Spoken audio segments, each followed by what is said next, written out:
For me, it's really a privilege to be able to get started in Tsuruoka Karate. Originally, where I lived in Canada was a town called Milton. It was about 30 minutes or so outside of Toronto. And I remember the first day that I met O-sensei. They had him out for a clinic, and I've never seen him, never met him before. And we're in the locker room getting changed, and I saw this older person, and I was wondering, is that him or not? And I looked at his belt, and his belt was pretty much white. I mean, it looked like it used to be black, and that's exactly what it was. And it turned out, of course, that was O-sensei Tsuruoka. When we talk about the lineage of the Tsuruoka organization, it's absolutely incredible. When I look back, to me, sometimes I think about it and it's got to pinch myself that I'm able to be a part of this kind of lineage. I mean, we're talking, Funakoshi is the modern father of karate. And one of his students that he taught was Dr. Chitoshi, which in turn was the sensei for O-sensei Masami Tsuruoka. And Masami Tsuruoka, Sensei Tsuruoka, he is nationally recognized as the father of Canadian karate. He was the first one to open up a karate dojo in all of Canada. And that is just amazing to think about, and that I happened to land it in a place to where I was able to be under that umbrella, that organization. You know, my own personal sensei that I had, Sensei James Burke, and as well as other instructors like Senpai Louis Pinozzo. I mean, I couldn't ask for better instructors within the Tsuruoka organization to train me.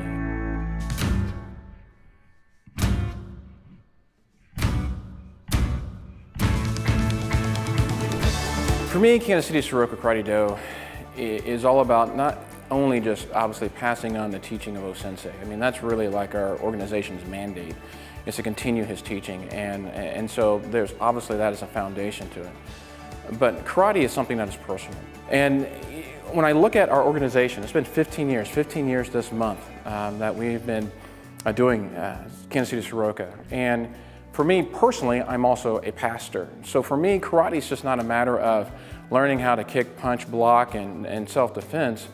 It really is a matter of an extension of who I am as a person, as a pastor, to be able to instill in people that what you're learning in karate is not just for the dojo, it's for the rest of your life. The aspects and the training and the discipline behind it can help you in every aspect of your life, whether it's your job, whether it's school for our students is concerned, marriage situation, all these things that you're really learning from karate is far beyond just how to punch, how to block, how to kick, how to do, you know, these different katas or kumite and things like that.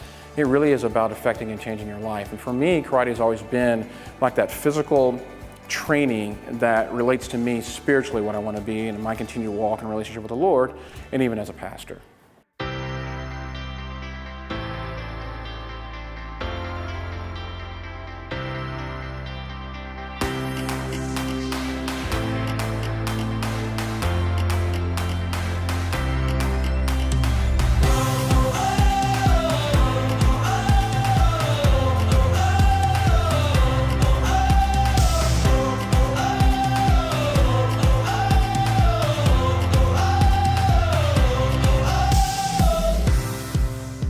When it comes to the dojo, I want kids to have, and of course learn and dealing with discipline, but have fun when they're doing it.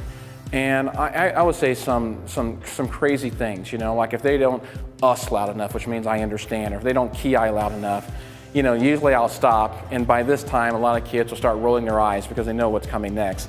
I'll say, you know what, I had a hawk fly over, and that hawk saw me doing my karate, and it wanted to learn.